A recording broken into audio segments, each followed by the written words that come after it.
Let's hit it.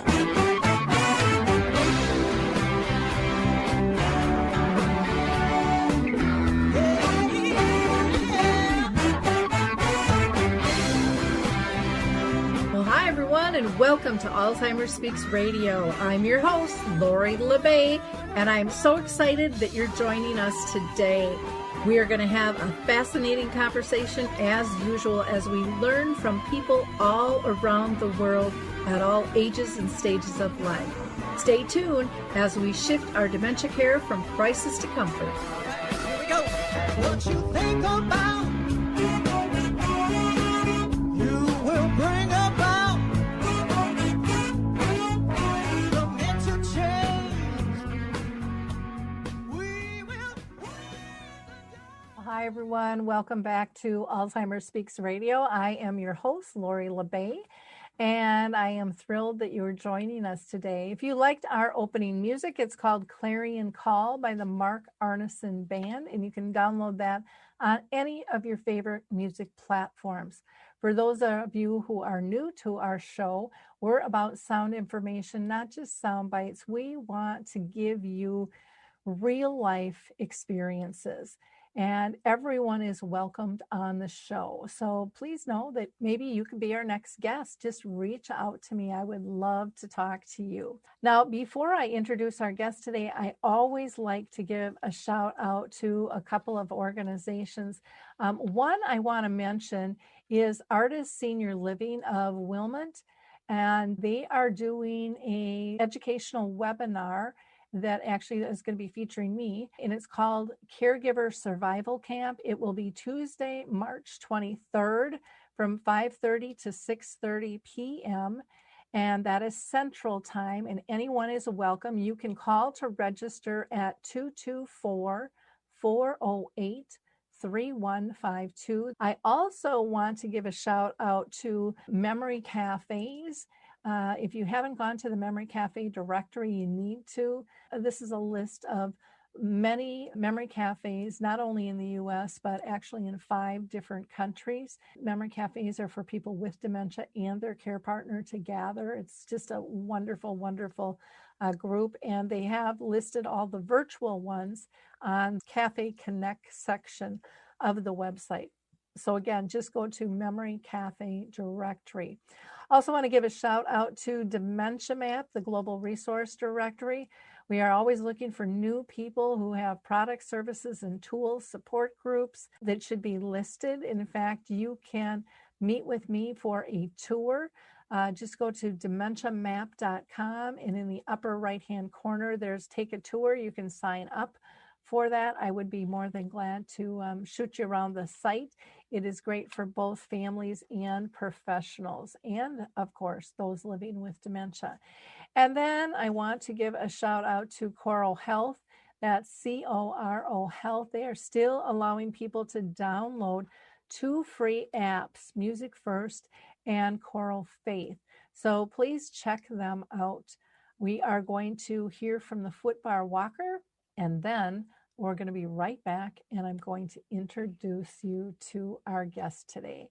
Introducing the life-changing Footbar Walker. I'm Peggy from Danville, Kentucky, and I'm 91 years old. The Footbar Walker revolutionized my care of George. It absolutely benefits the patient and the caregiver both, and that's the beauty of it. It's so easy to use. It folds up just like a dream. I got it in and out of the car without any effort at all. The saving that I made from having to put him in a nursing home came to about $192,000. Does someone you love use a walker? Do they struggle to get up from a seated position? Are you a caregiver dealing with physical pain and stress as you help your patient? The Footbar Walker was designed to assist not only the patient, but also the caregiver. Patients have more control standing up, and no lifting from the caregiver is required. See how it works at thefootbarwalker.com. That's thefootbarwalker.com. Peggy, would you recommend the Footbar Walker? Do I ever? I would not be in the health that I'm in today at this age had it not been for the Footbar Walker. Kari Berit knows taking care of others is a noble, noble task.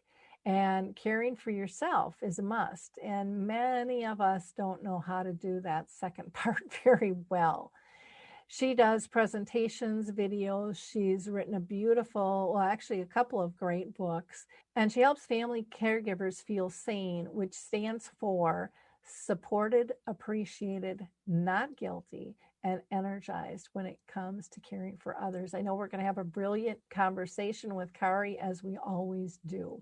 Kari, I am so excited to have you with us today. I just think you are such a joy. Your energy level is always off the chart, and you are filled with fabulous information. So thank you for taking the time to be with us today. My pleasure.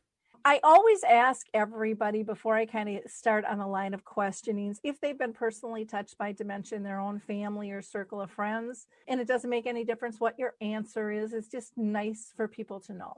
Yeah, a couple of things. Most recently, my grandpa, when I took care of him, he had a dementia component in his disease. And my mother, with her Huntington's years ago, also had, and my sister has had a little dementia with that Huntington's disease.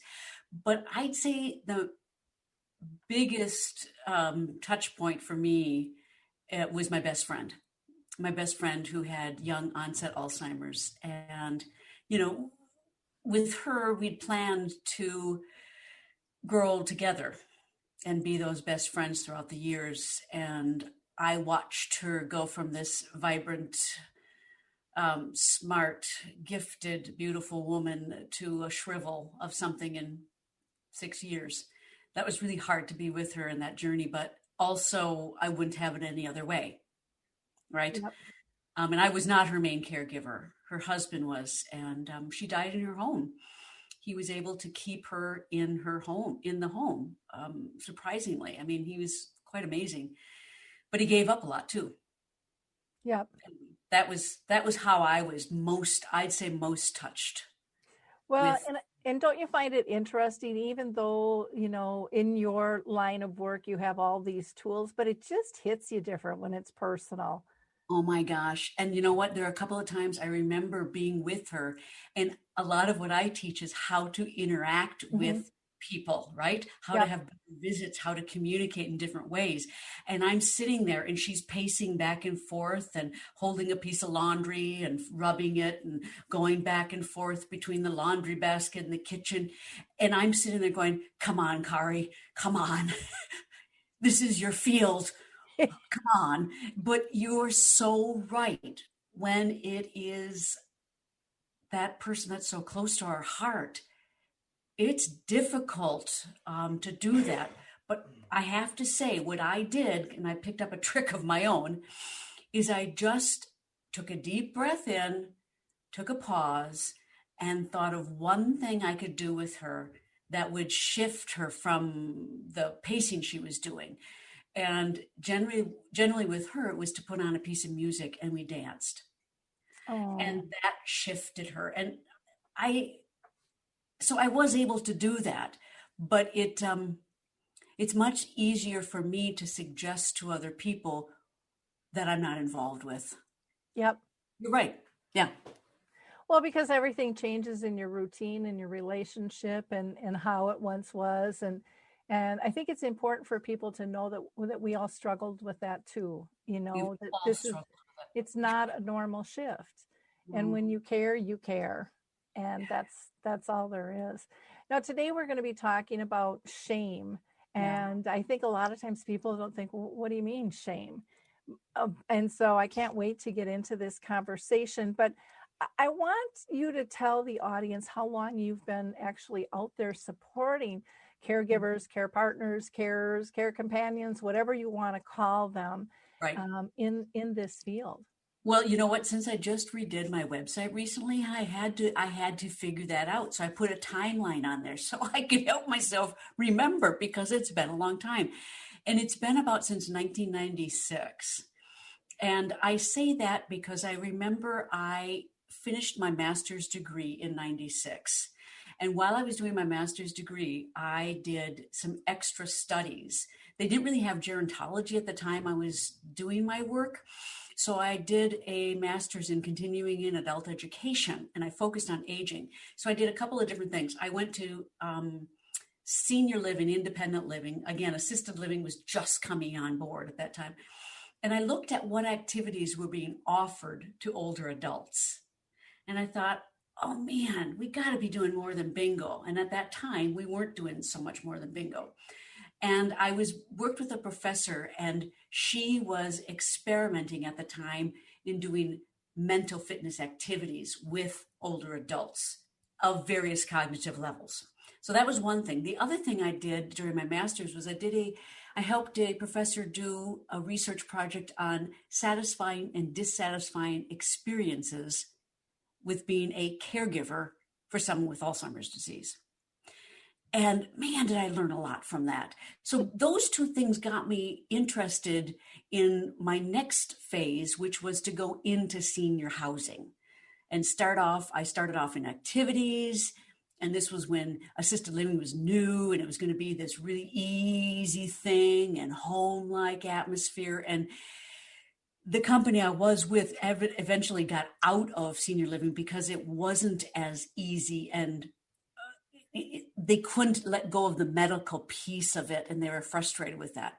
Long story short, I went from activities to running the dementia care to running the assisted living. And then I moved back to Minnesota, and I worked for a housing company here or in Minnesota. So all that was great. And I'm so thankful I had that experience, that kind of boots on the ground experience working with both the residents, but also their families, because that led me to when I wrote The Unexpected Caregiver and my first book, Mental Fitness Instructor's Guide, because that's targeted to helping family members who are all of a sudden tasked with, oh my goodness, we have either mom is getting older and physically needs help, or there's some cognitive impairment starting and we don't know what it is, or we're moving mom in with us and that's changing our life. So that became an opportunity for me to share some of my expertise and talk and support family caregivers specifically. And I've loved that. And I've done that through a radio show and through writing and through seminars and presentations and keynotes. And now in this COVID time, I've been creating videos, which has been really quite a hoot, if I do say so.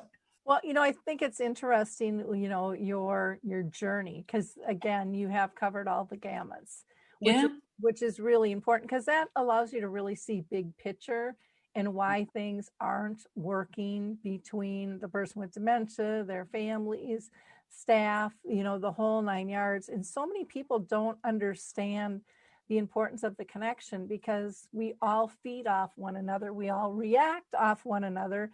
And so we've got to get on the same page. The other thing I liked is when you talked about mental fitness.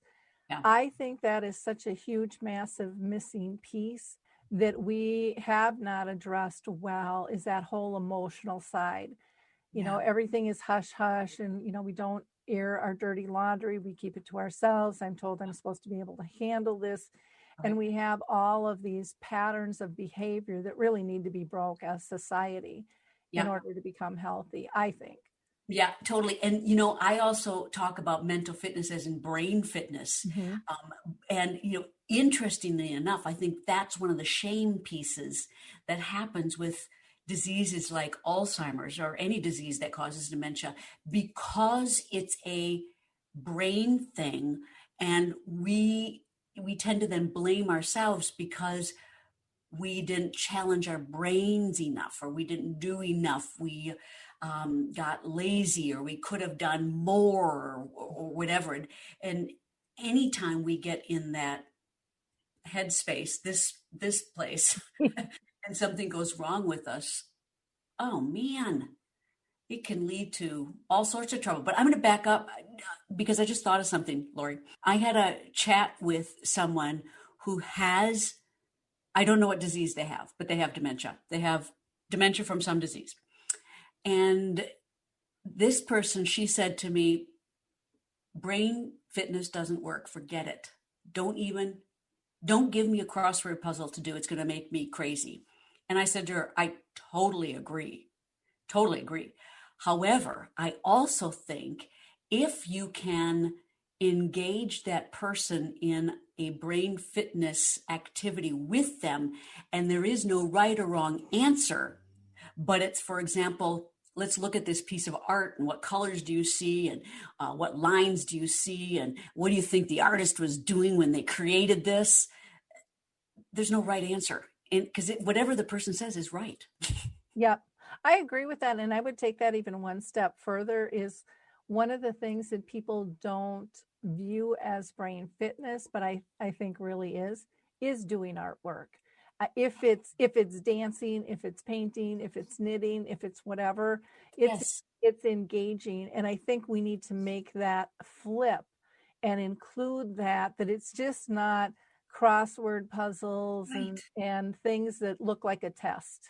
Totally. That is totally right.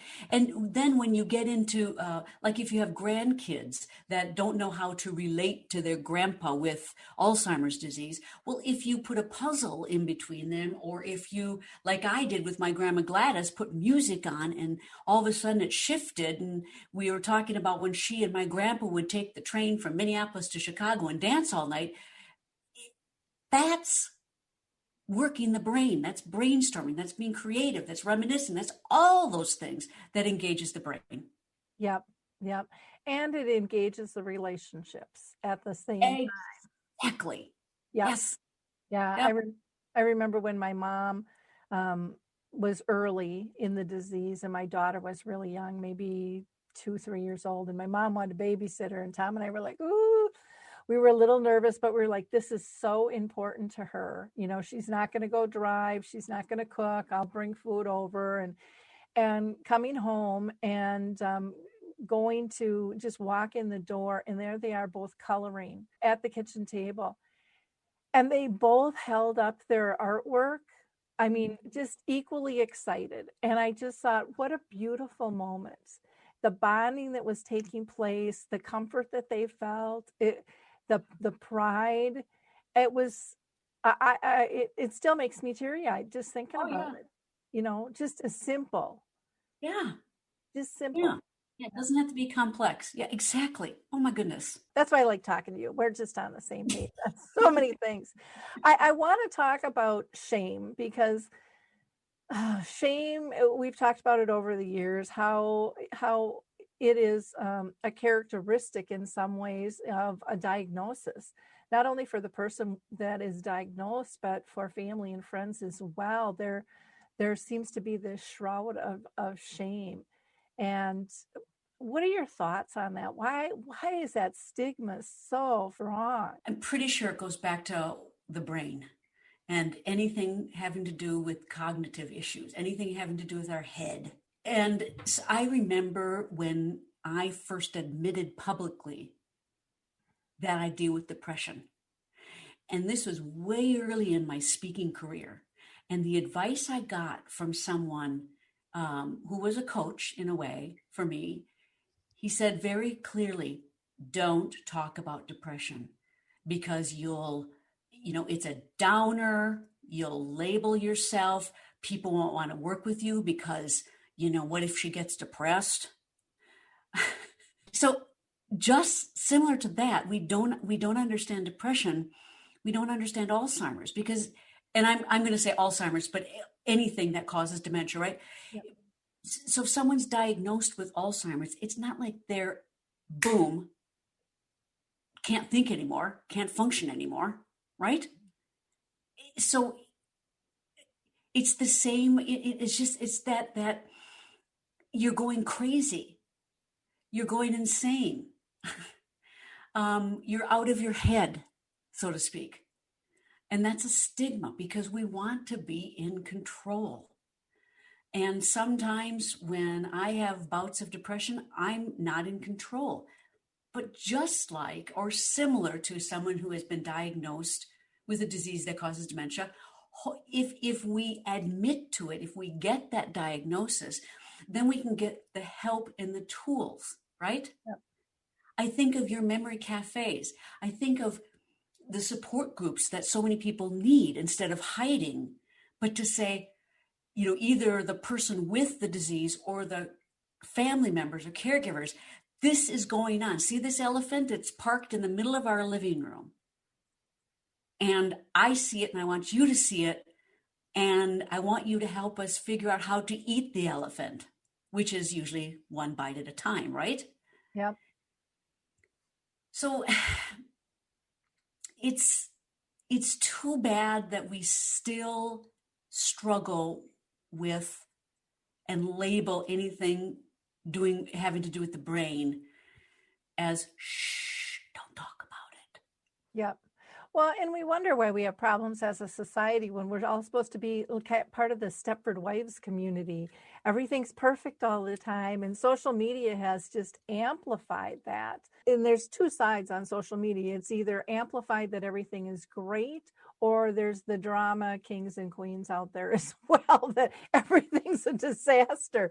And there is a middle ground, and the pendulum does swing, and we all feel all of it. And like you for speaking, I was told, don't get emotional on stage, because sometimes I'll tell stories and I'll get teary-eyed, and I never know when it's going to hit me. But I mean, I take people up and I take people down.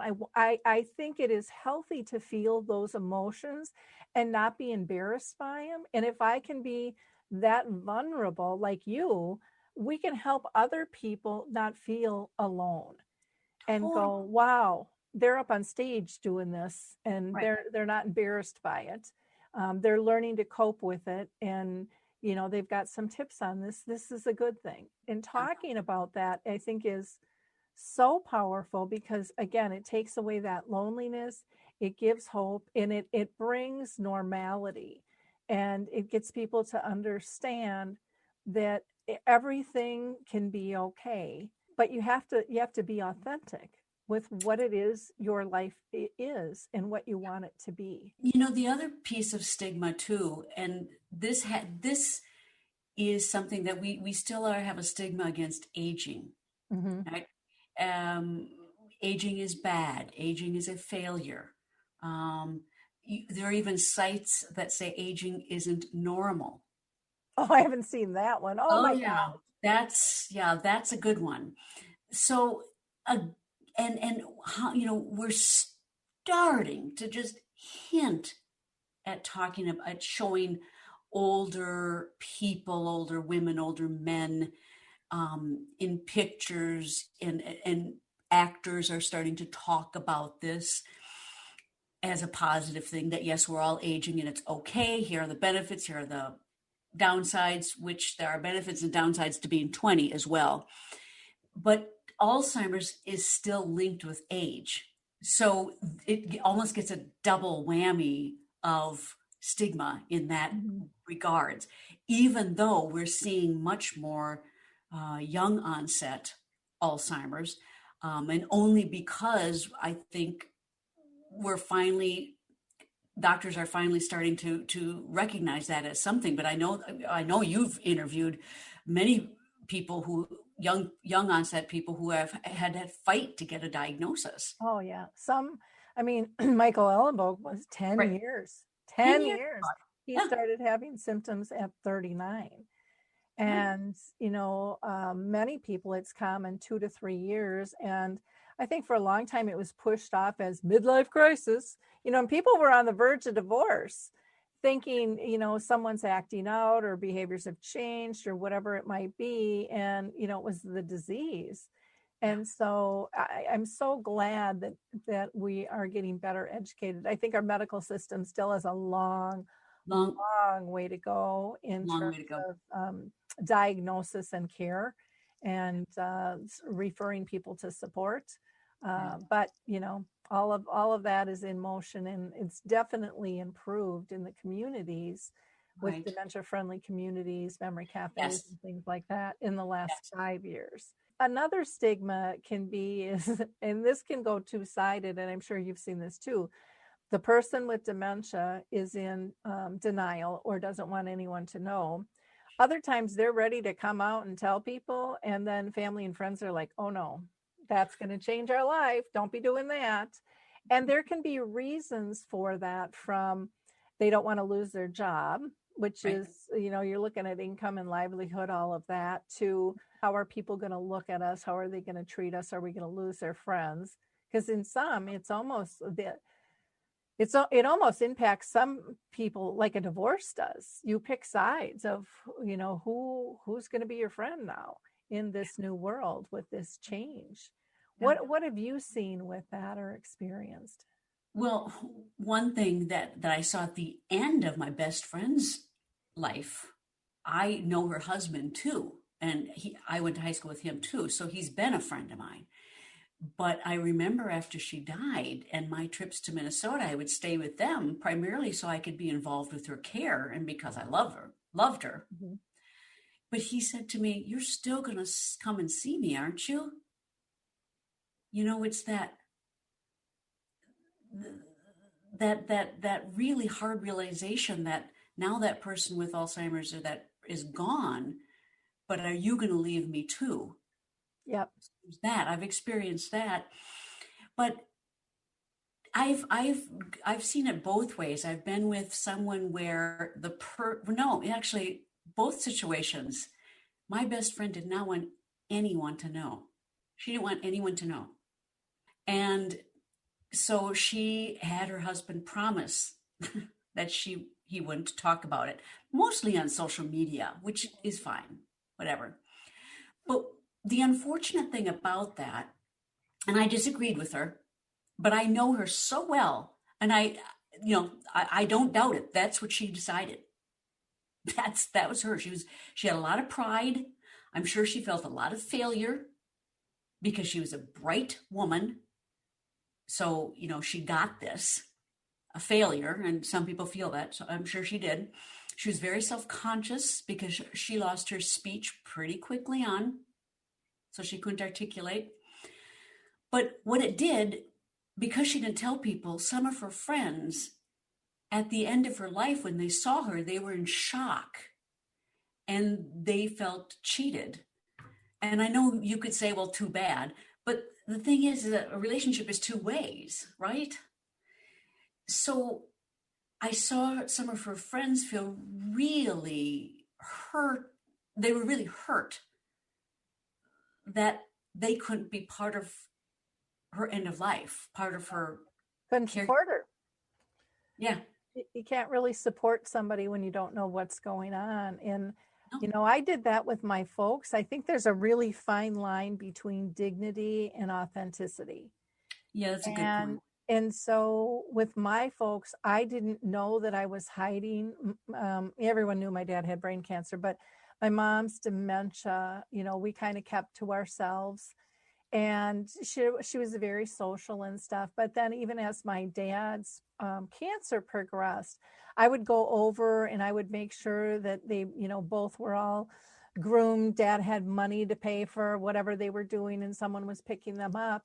And it didn't hit me until they came home and said, "We're going to go to Texas, this winter." And I'm like, "No, you're not. That's not going to happen." I mean, that's what I'm thinking in my head. And I'm like, I was so mad at their friends. I mean, I was livid at their friends. How could they dare set my parents up for this? They could not maneuver going through an airport or traveling. They just couldn't together. My dad was, in a weakened state. But what I realized was I was primping them all up. And they were going out and socializing and they were reminiscing. So nothing seemed any different at all. And that's when I realized, hey, I'm at fault here because I haven't been honest with what's going on. And it became really apparent one day. And for the most part, my dad didn't have memory issues, but they had a friend that passed away. And so another friend called and said, "Hey, we'll pick you up and bring you to the wake." Well, they pick up my folks. They got dressed on their own. My dad's not fully shaven. My dad he puts on a suit, forgets the shirt, and has like his underwear shirt underneath his suit coat. And their friends didn't know what to say. So they took him out looking like that. And so somebody at the wake said to my dad, and my dad told me all this when they got home. And I just felt so bad, but my dad had a great sense of humor. And he just like trying out a new style. I mean, that was just my dad.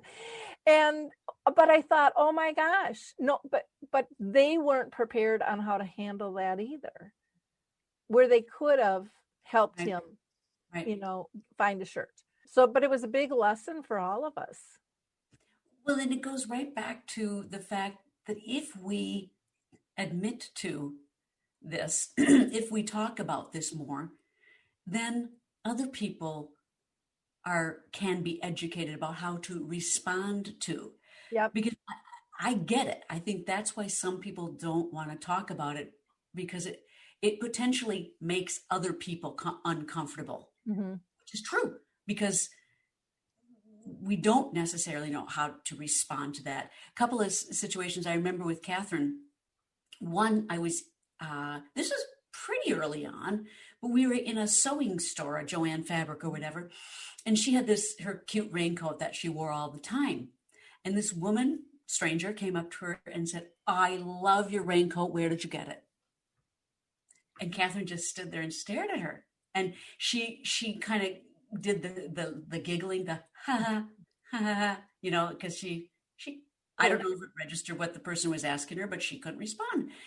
Again, luckily I was right nearby, so I could come up and put my arm around her. I looked at her and I said, "I can't remember where you got this. I don't think we remember, but it sure is cute, isn't it?" Whatever. But there was another time where one of her colleagues that worked with her over her career as a teacher, so they knew each other well. We were in a public restroom. I think we were at a restaurant. And Catherine was done, and I was now in the stall. And this person came in, and I heard this person come up to her and say, "Oh, hey, Catherine, how you doing?" Blah, blah, blah, blah, blah, blah, blah. And Catherine did the nervous, ha, ha, ha, and the woman kind of just stopped, and I could hear it from the stall. And I just kind of, in a singing voice, said, "She has dementia." And at the funeral, this woman came up to me and said, "I was so grateful that you did that, because I didn't know what to do." Yep. I didn't know what was wrong. Did it just happen, or, what's the deal? But we do have to have these conversations. They're so important. And, you brought up a really good point about people not being able to give to that person, not being able to support that person when they don't know. And I think it's critical that we all realize how good it feels to help somebody. Yes. To be able to give of ourselves. We all know when we volunteer, we get more back than what we give. Same thing when you're caregiving. But we put up the wall, and sometimes we don't even know that. I know I did, and my brothers pointed that out to me, not till my dad died, which was, a long way into our journey. But, they said, "Well, you're kind of a control freak." I'm like, "No, I'm just organized. What do you mean?" I mean, we have this very different perception of what was going on. And yet I knew they didn't want to feel the emotions of dealing with the disease. And yet I was madder than a wet hen at them for not stepping up and stepping in. And yet I blocked them in some ways, because they knew whatever they did wasn't in their mind going to be good enough for me. And so why bother? Why am I going to try this and then get scolded by my sister type thing? And I'm like, well, I wouldn't have done that. They're like, yeah, right. And so I had to look within, and I took some responsibility, but I told them, I'm not taking it all, because you could have had this conversation with me ages ago, but you chose not to. And what was interesting, even after we had that, even after my dad passed, they still didn't step up and step in with my mom. But I learned the lesson to let go of that I can't control that. And that was huge. Yeah, see, that gets me to my S.A.N.E acronym that I developed to help caregivers take care of themselves. Feeling supported, appreciated, not guilty, and energized. And you just absolutely said what one of them is about. So supported, being, asking for help. Appreciating what you're doing, but letting go that, you don't have to do everything, right? Yep. And that exactly what you said. It's not going to all be done the way you want it to be done. And I think that's so key, because I bet you get this question a lot, but caregivers will say to me, how can you help me get my siblings to step up? Yeah. Number one question. Yep. How can you get them to stop, or how can you get them to start, or do something different? But right. And I think part of it, you articulated so beautifully, because we have to ask ourselves, am I a control freak? yeah, Do I want them to care for my mom exactly like I would? Here's how you do it. This is how you do it. You don't do it that way. You do it this way. yeah, And if our siblings see that and say, I'm not getting in that, yeah, so there's that level of honesty. I like what you said, that you took some of the responsibility, but not all of it. yeah, Which is key. But so that's appreciate. And then supported, appreciated, not guilty is knowing when you're doing enough, that we don't have to keep doing more. In fact, more isn't always better. And that goes back to your story about your mom and daughter coloring. mm-hmm. That's enough to color with your loved one, or to sit and hold their hand on the couch. And I don't know about you, but these COVID days especially have taught me that I actually like spending time alone. Oh, yeah. And I like sometimes simply sitting. Mm-hmm. I don't have to have the music on. I don't have to be watching anything. Sometimes I just like sitting. So I know I would not always want someone to force me to do something. And I think we get into that routine when we're giving care, that we have to keep our loved one busy all the time and doing things so that they don't look sad. Yep. Because I might, when I'm sitting on the couch just hanging out, I might look sad when I'm really just sitting. Mm-hmm. So that not feeling guilty about just not having to do, but to just be.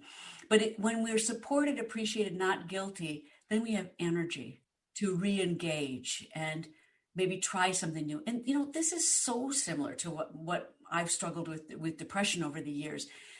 Because when I'm in a depressive spot, I'm feeling pretty unsupported, Mm-hmm. because it feels like no one can understand. And don't you think that people with dementia feel like no one can understand? Yep. And you're right, maybe we won't never understand, but you want to get to the part where just being with someone is enough, and helping them refine that energy level, so that I know when I go through my cycle with depression, once I get that, feel that support, feel that appreciation from within, don't feel guilty that I'm watching my fifth Netflix show in a series, then I have energy. Okay, I can go out. I can take a step. Yeah. If you. No, I get that. You touched on so many things. You talked about forcing people to do stuff, being task oriented. And what I learned through my journey was I needed those things on my checklist to make me feel better, to make me feel like I was doing something for a disease that doesn't have a cure. And once I realized that even though these things were for my mom or for my dad or whoever I'm caring for, but it didn't really matter to them. And I didn't really have to do these things. Then I could just sit on the couch in silence, or maybe hold their hand or whatever, listen to music, watch a show, and take a breath and relax because they're relaxed, be comfortable because they're comfortable, instead of trying to change it. And it made me also realize how much we bring the problems in, where they mirror back our anxiety. Even though we have our Stepford wife smile on and we think everything is fine, they're still reading all the other nonverbals going on and can pick that up. The other point was in talking about relationships and how to care, and and I think I did have expectations of what the care should look like. I didn't think that I was that controlling, but it doesn't make any difference what I thought. If that's the perception, then that's the truth. Right. That's their reality. And I have to, just like with a person with dementia, step into their world. I had to step into other people's world of their perception of me. And so one of my jokes when I'm talking about this story is the importance of diversity in our relationships, and the importance of diversity in how we care, and that no matter how special and kind and great I think I am at caregiving, nobody wants to be tied to me 24/7. I don't want to be tied to me 24/7. I want other pieces, because that's what makes life go round. Validating each of our relationships in a special, unique way, that's what makes our relationships, and to try to take that away, even though we might not be conscious of it, we have to step back and become conscious of it, because there are so many subtle things that take over. The other was trying to get others to be involved or be like them or step up. And we all know this. You can't change somebody who doesn't want to change. And yet, because the stakes are so high when you're caring for a loved one, you think, forget that. I can do this. I can make them do this. I can get them to see the light, glory be. And it's like, it doesn't work like that. And so there comes a point where you do have to step back and go, they have choices in their life, just like I have choices in mine. And every one of us has our own lessons to learn. Yeah. And when I really accepted that fact, I think was when I had kind of a revelation. Some people could say it was a psychotic episode, but it was just an epiphany where I was really tired and I was exhausted, and I looked in the mirror and I couldn't even see myself. I mean, I was just this faded face, and it was all about, was I a caregiver or was I an enabler? And what I learned was that I was enabling others not to have to care, because I was stepping up so much. Yeah. And, that lesson actually got brought back to me when my mom was dying. And she was coming to me in dreams and said, you're not going to be here when I die. And I was all offended. But I'm always that person. What do you mean? I have to be there. And she said, no. She said, they need to learn about death, and they can't do that with you in the room. So you are going to be gone. And I need to know you're going to continue speaking and doing the work that we've done together. So when she was actively dying, I left and I did two different keynotes down in Arizona. And yet I could still participate through video, and I could guide them, but they could physically do the tasks. And it was amazing how, and I believe how she structured all of that. And yet I had all the support I needed where I was too, with the people, from the people on the plane to, the audience, the whole 9 yards. But it was, so many lessons wrapped. But you had that support because you asked for it, right? Yep. Yeah. Yep. Yep. Because you told your story. Yeah. It was all through telling the story. And I shouldn't say that, that I asked for the help. I believe my mom lined it up. I mean, from the guy sitting next to me on the plane to the woman next to me at baggage claim. I mean, the stories are incredible. And, even people who said, I want to meet you when I come, 4 months ahead of time. We didn't know my mom was dying then, but they just appeared, and they were the perfect people for me to be with during that time. I mean, one of them actually was with me when we watched my mom take her last breath. I mean, it was incredible, but I do think you get there through being authentic and through telling your story. Yeah. People will align with you. And being present. I mean, you didn't fight those things, and you did let go of control. Yeah. Most of my family thought I was having a nervous breakdown, except my daughter understood, because she was so close, and she knew. And I'm like, this is what grandma wants. And everyone else was, I think they were they wanted to go that she's having a nervous breakdown because how could she leave us deal with this alone? Because she's always the backbone. So I think it was really more not so scared for me, but scared for them individually, even though they may not have looked at that or will ever look at it like that. I think that's really the true story of the scare. It was just one of those things. My mom was always big on death and dying, and people need to be around when there's a birth and when we exit, and need to understand. And talk about shame, she would get scolded when we were little bringing us to wakes and stuff, and her friends were, no, that was so taboo. But there's so many taboo things. Another thing was shame, and I don't know if you've seen this or not, but many people with dementia who come out and speak get bullied, and they are told that they can't have this and that they're a scammer, and my husband doesn't act like this, or my wife, or my friend, or they've progressed and you haven't. And it's this attacking, and then people with dementia want to pull out, but it's amazing because they have spoken out and they are kind of front and center. Their tribe just gathers around them and says, no, you are of value, and we understand and we appreciate you. But that goes back to that whole thing where what I was saying in the beginning, that we get this or diagnosis that you've got this disease that causes dementia, bam, you're out. Yep. No. So they can still speak, they can still hold a lecture, they can still do writing or be on a support group. It doesn't take that away, but because so many of us don't understand, and if we're caring for someone who is in a different stage and we see them, we think, no. And it's not just with dementia, really, it's with any disease. The doctors and the researchers and the conferences should all be having people with a diagnosis speak.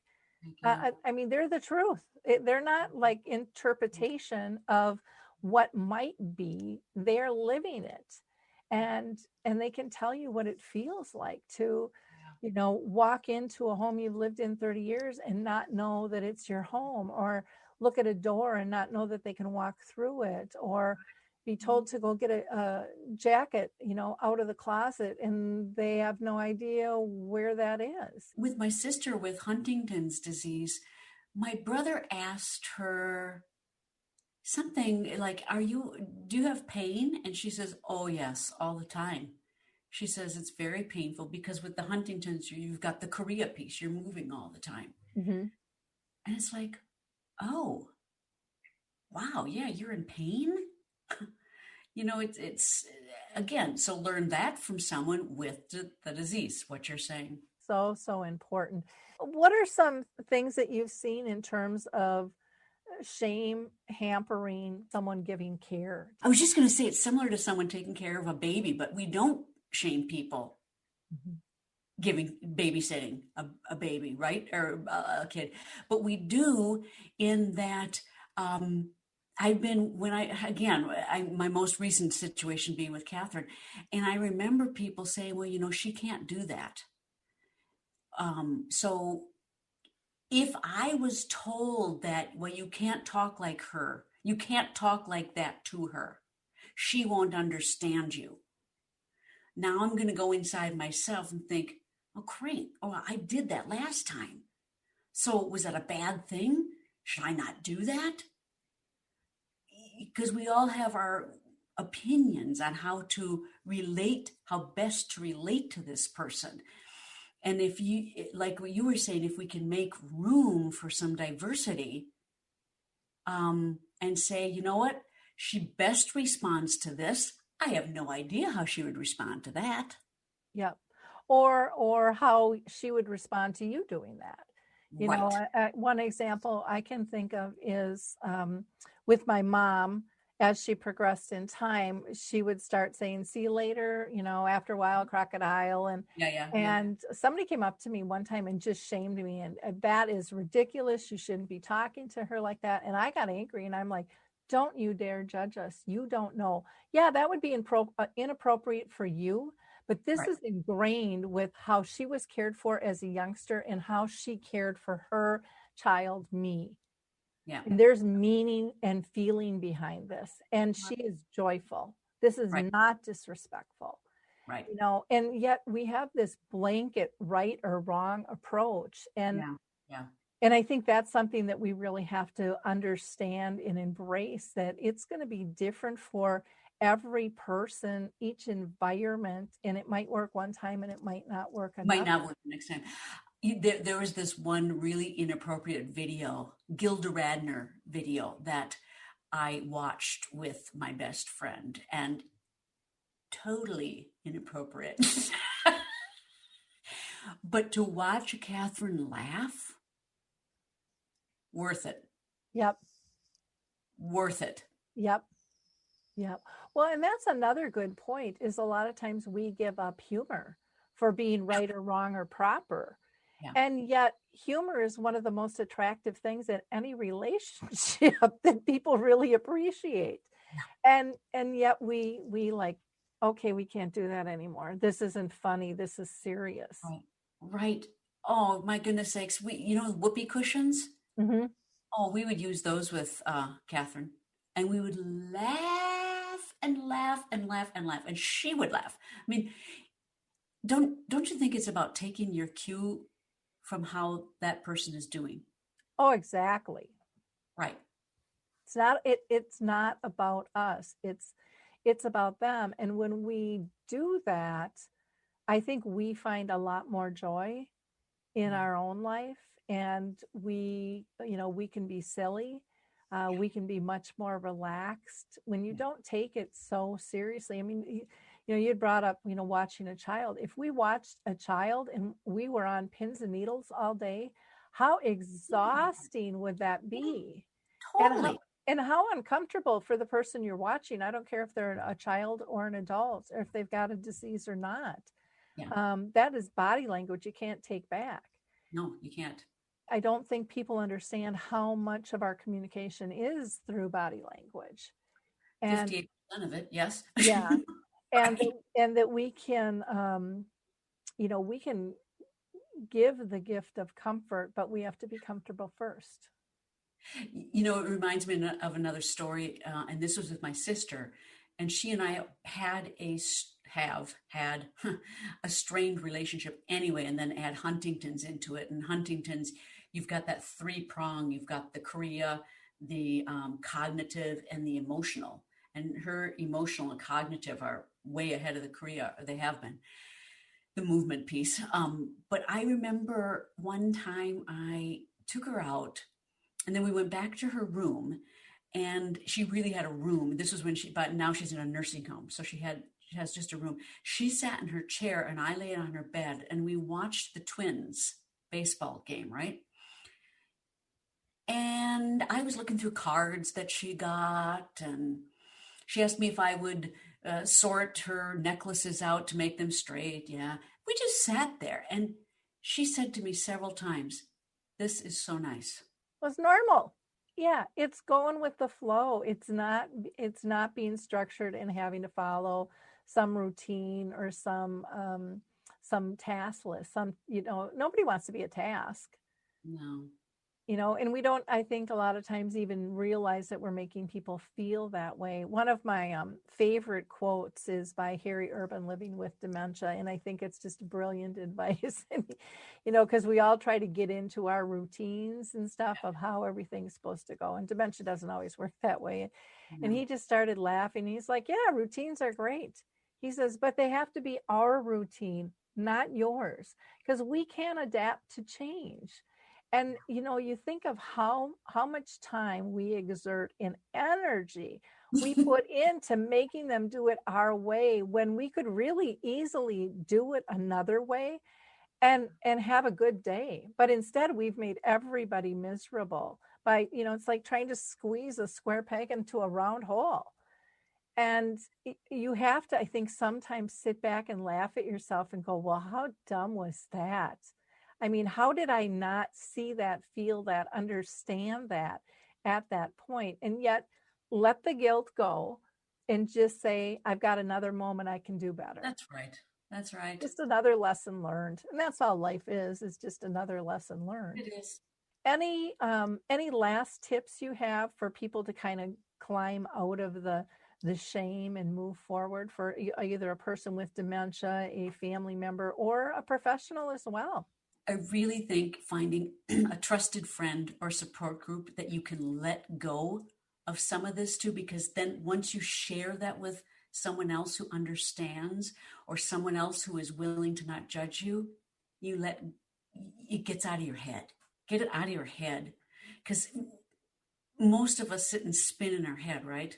Yeah. But once it's out, at least it's not taking up as much space in our head. Well, yeah, that inner critic can do a lot of damage when we let it just, I've learned to say, okay, I've heard you once. Bye. I got this now. For a long time, I would just let it loop and loop and loop. And then you just spiral down and think, oh my gosh, I'm such a slug. What's going on?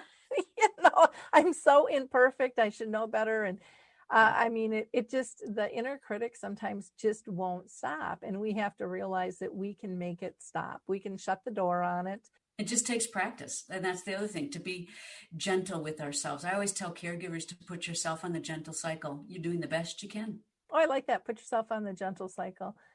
Well, and it's funny because we often are much more gentle with someone else, and we are horrible with ourselves. We are undeserving of kindness, and we don't really even know we're doing it until we talk about it like this. And then everyone's like, oh yeah, that's me. Well, Kari, thank you so much. This was just a really fun, brilliant conversation. People can go to Kari's website by going to unexpectedcaregiver.com. She is on Facebook. She's on YouTube. She is on Twitter. She's on Instagram. And so very easy to find. We've got all those links for you. And you can purchase her book by going to her site and or to Amazon as well. Well, thank you so much. This has really, really been good. And I hope our audience likes, clicks, and shares this. I think there's just a lot of valuable information in the conversation today. Always good to be with you, Lori. Thank you. In wrapping up, again, I just want to thank our audience so much. I really appreciate and value each and every one of you. If you need to reach out to me, you can email me at radio@alzheimerspeaks.com or go to our main website where you'll find lots of other information as well at alzheimerspeaks.com. See you soon. Bye-bye. Hi, everyone. This is Meredith from the Senior Fitness with Meredith podcast, where I discuss all things for seniors, from fitness, your health and wellness journeys, how to be all over strong and beyond. I also have my mini podcast called Motivation with Meredith. It's a great, quick motivational pick-me-up for your days. Join me, listen now, search for Senior Fitness with Meredith on your favorite podcast platform.